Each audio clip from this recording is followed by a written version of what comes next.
আসসালামু আলাইকুম ওরহমতুল্লাহি ওবারাকাতুহু।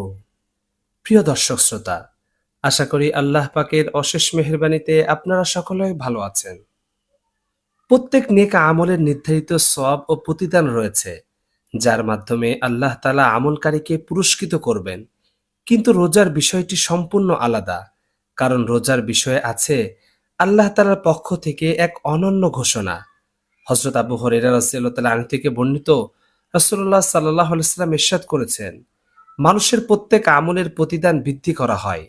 একটি নেক আমলের সওয়াব 10 গুণ থেকে 700 গুণ পর্যন্ত।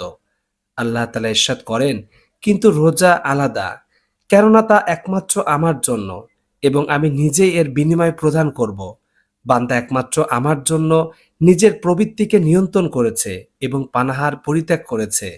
আল্লাহ তাআলা সব মাখলুকের স্রষ্টা, বিশ্বজাহানের প্রতিপালক। আল্লাহ তাআলা নিজেই যখন এর পুরস্কার দিবেন, তখন কি পরিমাণ দিবেন? ইমাম আওজাই রহমতুল্লাহ আলাইহি এই হাদিসের ব্যাখ্যায় বলেছেন, আল্লাহ যে রোজাদারকে প্রতিদান দিবেন তা মাপা হবে না, ওজন করা হবে না, অর্থাৎ বিনা হিসাবেই দিবেন। হযরত আবু মুসা রাদিয়াল্লাহু তাআলা আনহু থেকে বর্ণিত, আল্লাহ রাব্বুল আলামিন নিজের উপর অবধারিত করে নিয়েছেন, যে ব্যক্তি তার সন্তুষ্টর জন্য গ্রীষ্মকালে রোজার কারণে পিপাসার্ত থেকেছে, তিনি তাকে তৃষ্ণার দিন অর্থাৎ কিয়ামতের দিন পানি পান করাবেন।